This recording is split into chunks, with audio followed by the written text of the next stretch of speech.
cuanto mejor utilices tu tiempo. Cuanto más produzcas, más ganarás y más rápido avanzarás en cualquier cosa que estés haciendo. He aquí otra forma crítica de pensar sobre el tiempo. Se llama ley de la alternativa excluida. Esta ley dice que hacer una cosa significa no hacer otra. Dado que solo puedes hacer una cosa a la vez, lo que sea que elijas hacer en un momento dado, simultáneamente estás eligiendo no hacer todo lo demás que posiblemente podrías hacer en ese mismo momento. Este es un punto extremadamente importante para una alta efectividad. Si no tienes cuidado, elegirás hacer cosas divertidas, fáciles e inmediatas. Harás lo urgente e importante. Responderás al teléfono que suena o a la persona que entra. Serás reactivo en lugar de proactivo, y tu tiempo pertenecerá a quien venga y tome una parte. Sin embargo, a menudo las cosas que no haces mientras haces las que sí son las más importantes. Un corolario de esta ley es que cada acción o inacción implica una elección que uno hace entre lo que siente que es más importante y lo que siente que es menos importante. Nuevamente, dado que solo puedes hacer una cosa a la vez, todo lo que hagas o no hagas es una elección, y la calidad de tus elecciones se suma a la calidad de tu vida. Si eliges salir socialmente con una persona, simultáneamente estás eligiendo no salir socialmente con todas las demás personas del mundo en ese momento. Si elige visitar a un cliente potencial o cliente, está eligiendo no visitar a todos los demás clientes potenciales y clientes. Si eliges mirar televisión, estás eligiendo conscientemente no pasar tiempo con tu familia, ni tiempo haciendo ejercicio físico o creciendo intelectualmente leyendo o estudiando. Debes tener mucho cuidado y ser consciente de lo que eliges no hacer cada vez que tomas la decisión de hacer otra cosa. La palabra clave aquí nuevamente es consecuencias. Como dije antes, las consecuencias lo son todo. Cuando hablamos de apalancamiento, hablamos de consecuencias. Hay algunas cosas que haces que te dan una enorme influencia. A menudo se les llama puntos de intensidad. Si haces algo en un punto de intensidad y lo haces bien, puede darte un poder enorme para ser efectivo en muchas otras áreas de tu vida. Por ejemplo, todo el mundo tiene fortalezas y debilidades en su trabajo y carrera. Pero lo que sabemos es que la altura de su éxito a menudo está determinada por su área clave más débil. Si tiene de 5 a 7 factores críticos de éxito o áreas clave de resultados en su vida, su capacidad para utilizar todas sus habilidades y talentos estará determinada por su área más débil o más lenta. Déjame darte un ejemplo. Un caballero en uno de mis seminarios, un vendedor profesional, fue excelente en todos los aspectos de las ventas, excepto en la prospección. Cuando aprendió este principio de mí, se dio cuenta de que sus escasas habilidades de prospección lo estaban frenando más que cualquier otra cosa en su vida. Decidió en ese momento llegar a ser absolutamente excelente en prospección. Durante los siguientes 6 meses, leyó todos los libros, escuchó todas las cintas y asistió a todos los seminarios que pudo encontrar. Además, se levantaba temprano, trabajaba más y se quedaba hasta tarde, obligándose a superar sus miedos y a llamar a nuevos prospectos, tanto por teléfono como en persona. Al cabo de 6 meses, había superado por completo su debilidad en esa área.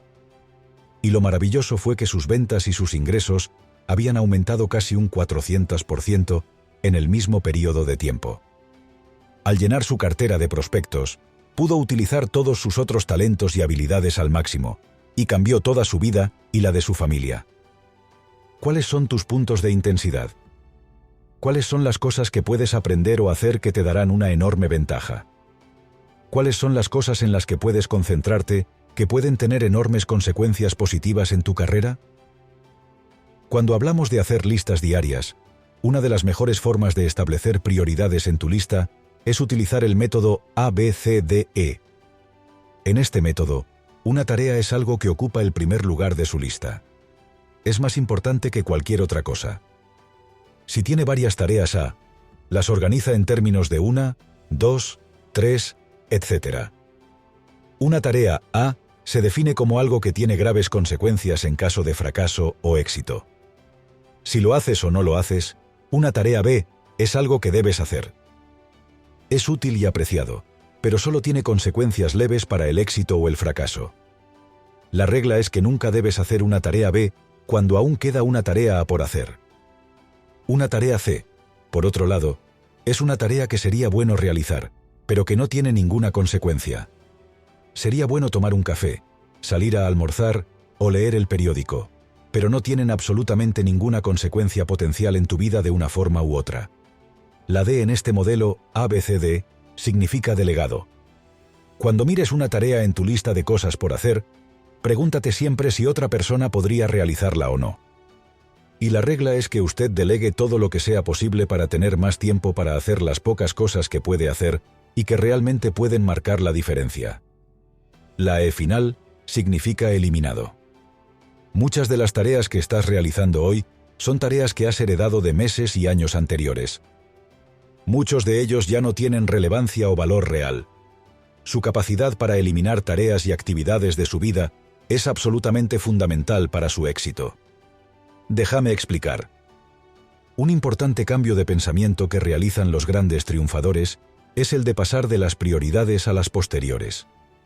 Es pasar de pensar en términos de lo que deben hacer más y más pronto, a pensar inicialmente en términos de lo que deberían hacer menos, y luego, el establecimiento de posterioridades, el abandono creativo de tareas y actividades que ya no son de alto valor. Absolutamente esencial para un alto logro en el establecimiento de posterioridades. Antes de comenzar cualquier tarea nueva, debes decidir conscientemente qué tareas antiguas vas a dejar de hacer. Recuerda, tu tarjeta de baile está llena. Estás completamente reservado. No tienes tiempo libre.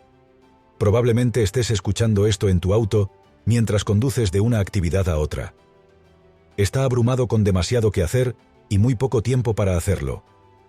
Por lo tanto, siempre que considere una nueva tarea o actividad, debe considerar simultáneamente qué tarea o actividad va a reducir, abandonar o descontinuar. En total, recoger significa dejar, agarrar significa soltar, entrar significa salir. Establecer prioridades significa también establecer posterioridades. A veces, la mejor manera de controlar su tiempo y su vida y mejorar la calidad y cantidad de sus resultados es establecer posteriores muy claras y suspender por completo las tareas que consumen demasiado tiempo y aportan muy poco valor. Tu pregunta para ti mismo es: ¿cuáles deberían ser mis posterioridades? Otra ley utilizada por los de alto rendimiento es la ley de eficiencia forzada. Esta ley dice que nunca hay tiempo suficiente para hacer todo, pero siempre hay tiempo suficiente para hacer las cosas más importantes. El alto rendimiento depende totalmente de su capacidad para decidir qué cosas más productivas podría hacer en cada minuto de cada hora. Hay 4 preguntas clave que puedes hacerte continuamente para mantener tu mente enfocada en las actividades más importantes en las que podrías participar. La primera pregunta es: ¿cuáles son mis actividades de mayor valor? ¿Cuáles son las cosas que haces que aportan el mayor valor a tu vida y a tu trabajo? ¿Quiénes son sus clientes potenciales y clientes de mayor valor? ¿Y cuáles son sus actividades de mayor valor al atender a esos clientes? Toda reorganización, reingeniería, reestructuración y reinvención tienen como objetivo mover constantemente personas y recursos para que contribuyan con el mayor valor a la satisfacción del cliente. Su mayor valor en casa es casi invariablemente pasar tiempo con las personas más importantes de su vida. Todo lo demás que haces en casa es secundario a eso. La segunda pregunta es: ¿cuáles son mis áreas clave de resultados?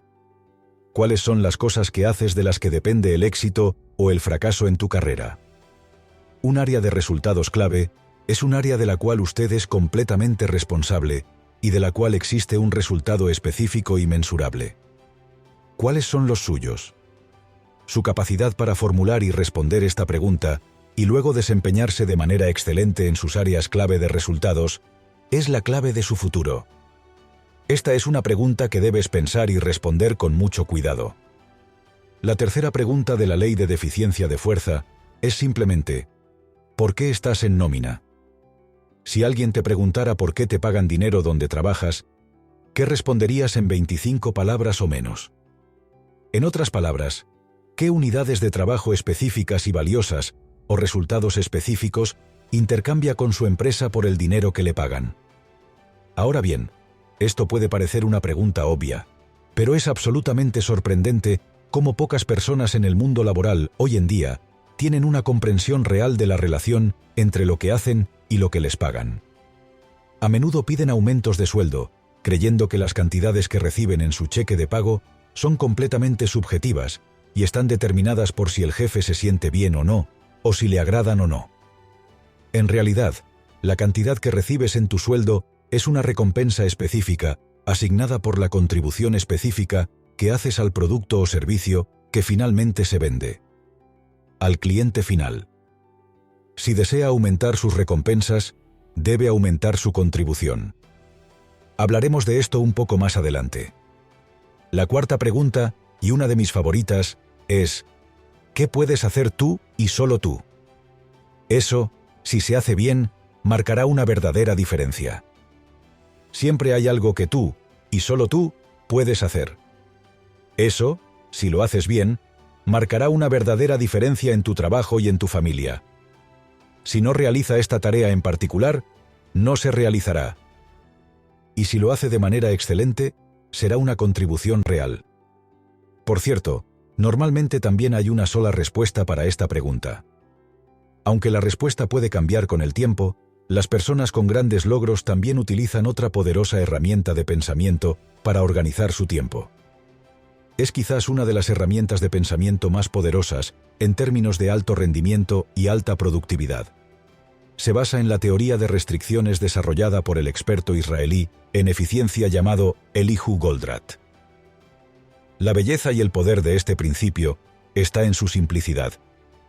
La teoría de la restricción simplemente dice que entre el lugar donde estás y el lugar donde quieres terminar tu objetivo, existe una restricción que determina la velocidad a la que logras ese objetivo. Déjame darte un ejemplo. Imagina que quisieras conducir desde la ciudad donde vives hasta otra ciudad a 200 millas de distancia. La ciudad a 200 millas de distancia es tu objetivo. Entonces te hago esta pregunta. ¿Cuánto tiempo le toma conducir desde su ciudad a la otra ciudad? De la ciudad A a la ciudad B. Su respuesta probablemente sería que pasarían aproximadamente 3 horas desde el momento en que salió hasta el momento en que llegó en una carretera abierta. Entonces te pregunto lo siguiente. ¿Sabías que hay una zona de construcción en la vía y se ha reducido todo el tráfico para que pase por un solo carril en ambas direcciones? Entonces te preguntaría, ¿cuánto tiempo te llevaría ahora ir de la ciudad A a la ciudad B? Y la única respuesta que podría dar, y que sería precisa, dependería. Depende de cuánto tiempo te lleve atravesar la zona de construcción en tu vida. Siempre hay zonas de construcción o limitaciones que determinan qué tan rápido llegas a donde quieres ir. A menudo se les llama cuellos de botella o puntos de estrangulamiento. Andrew Grove, en su libro High Output Management, se refiere a estos como pasos limitantes. Puedes considerarlos como factores limitantes que existen en cada área de actividad de tu vida. Cuando te levantas por la mañana, ¿qué determina la velocidad con la que llegas al trabajo? Tu primera limitación por la mañana probablemente será la hora de levantarte. Su segunda limitación puede ser la hora a la que sale de casa. Su tercera limitación puede ser el tipo de tráfico por el que debe pasar, etc. Lo que necesitas saber sobre las restricciones es que una vez que alivia una restricción, o cuello de botella, aparece otra que no había visto o a la que no había prestado atención antes de ocuparse de la primera. La clave para una alta eficacia es pensar continuamente en términos de los factores que limitan o determinan la velocidad a la que uno alcanza sus objetivos. Hay dos tipos de internos y externos. Una restricción interna es algo dentro de ti. Es una falta de habilidad, conocimiento, aplicación, disciplina o algo más. Puede ser dentro de tu empresa. Una restricción externa es algo que está contenido en la situación que te rodea. Puede que tenga o no control sobre una restricción externa. Y la regla 80-20 se aplica a las restricciones. El 80% de las limitaciones sobre la rapidez con la que uno logra sus objetivos están dentro de usted mismo o dentro de su organización actual. Solo el 20% está en el mundo exterior. Entonces, cuando descubras que no logras el tipo de progreso que deseas hacia el tipo de objetivos que te propusiste, pregúntate siempre esta clave: ¿qué hay en mí que me impide alcanzar este objetivo? ¿Qué hay en ti que marca la velocidad? Acepte siempre la total responsabilidad de llegar desde donde esté hasta donde quiera ir. Y siempre busque primero en usted mismo la limitación o el factor limitante que puede estar frenándolo. Su capacidad para utilizar bien su tiempo y pensar hábilmente sobre la asignación y el uso de su tiempo es el determinante o la limitación crítica de todo lo que logra en su trabajo y su vida personal. Las personas más productivas y mejor pagadas son aquellas que piensan mejor sobre su tiempo y cómo utilizarlo bien por horas. Saben que la informalidad con respecto al uso del tiempo conduce a bajas en sus mundos externos. Piensan mucho en dónde están y a dónde van, y en cómo pueden llegar allí más rápido utilizando su tiempo de manera más eficaz. La cuestión más importante en la gestión del tiempo, y la cuestión en torno a la cual gira toda la enseñanza de la gestión del tiempo, es simplemente: ¿cuál es el uso más valioso de mi tiempo en este momento? De todas las cosas que podrías estar haciendo, tu capacidad para responder con precisión a esa pregunta y luego concentrarte con determinación en esa actividad hará más para ayudarte a tener éxito que cualquier otra decisión que puedas tomar. La procrastinación es la ladrona del tiempo. Todos hemos oído que la tendencia a procrastinar es la razón principal por la que muchas personas llevan vidas de silenciosa desesperación y luego se jubilan en la pobreza. No es que la gente no sepa qué hacer. La mayoría de las personas tienen una idea bastante clara de los pasos que pueden dar para mejorar sus vidas o su trabajo. El problema es que continuamente encuentran motivos para no hacerlo hoy, hasta que es demasiado tarde, hasta que no quedan más mañanas. Uno de los hábitos más valiosos que puedes desarrollar en la vida es un sentido de urgencia, un impulso interno para seguir adelante, para hacer el trabajo. Recientemente, se encuestó a 104 directores ejecutivos y se les preguntó qué tipo de cualidades caracterizarían más a un joven en su empresa para un ascenso rápido. Se les dio una lista de 50 cualidades y comportamientos, y, sorprendentemente, el 84% de ellos estuvo de acuerdo en que 2 de las 50 cualidades eran más importantes que todas las demás. La primera de las 2 cualidades se definió como la capacidad de separar lo relevante de lo irrelevante o de establecer prioridades. Todo gerente ha tenido la experiencia frustrante de encontrarse con un miembro de su personal trabajando en algo que es de baja prioridad, cuando algo de mayor prioridad queda sin hacer. Muchas organizaciones tienen exceso de personal y poca eficiencia, simplemente porque muchas personas en la organización dedican mucho tiempo a temas de baja prioridad. La segunda cualidad identificada por los directores ejecutivos fue la capacidad de hacer el trabajo rápidamente, la capacidad de tomar la pelota y correr con ella sin vacilación ni demora. Todo el mundo tiene la intención de hacer un buen trabajo, pero el camino hacia el fracaso está pavimentado con buenas intenciones. No hace mucho estuve en la convención anual de una organización nacional muy exitosa, donde repartieron pequeños discos redondos de madera con las palabras impresas en la superficie. A estos pequeños discos los llaman Ronda 2, y se reparten generosamente a las personas que van a hacer algo tan pronto como se pongan manos a la obra. Una vez que les han dado una de estas rondas, ya no tienen excusas. O eso dice la teoría. Si trabaja para una organización, o si dirige su propio negocio, o si está en ventas y desarrolla una reputación de velocidad y confiabilidad, nunca tendrá que preocuparse por tener éxito, ser ascendido o ser rico. Podrás escribir tu propio billete. La mayor escasez entre las personas empleadas hoy en día se llama pobreza de tiempo. Mucha gente tiene hoy el dinero, pero no tiene tiempo para disfrutarlo. Por eso, el tiempo se está volviendo más importante para nosotros que el dinero. En muchos casos, pagaremos más dinero por personas que nos ahorrarán tiempo por personas que harán las cosas por nosotros rápidamente. De hecho, cuando le pedimos a alguien que haga algo por nosotros, o cuando llamamos a una empresa para que nos suministre un producto o servicio, le sentimos un enorme respeto cuando actúa con rapidez. Consideramos que la velocidad es indicativa de calidad, confiabilidad, clase, eficiencia y excelencia. Por otro lado, Cuando tratamos con un individuo u organización que actúa con lentitud o responde con lentitud a nuestras solicitudes, consideramos que esa organización es de mala calidad. Consideramos que está dirigido por personas ineficientes e ineficaces. Hacia el final de casi todos los contratos comerciales actuales, hay una cláusula que dice que algo así como el tiempo será la esencia de este acuerdo actual.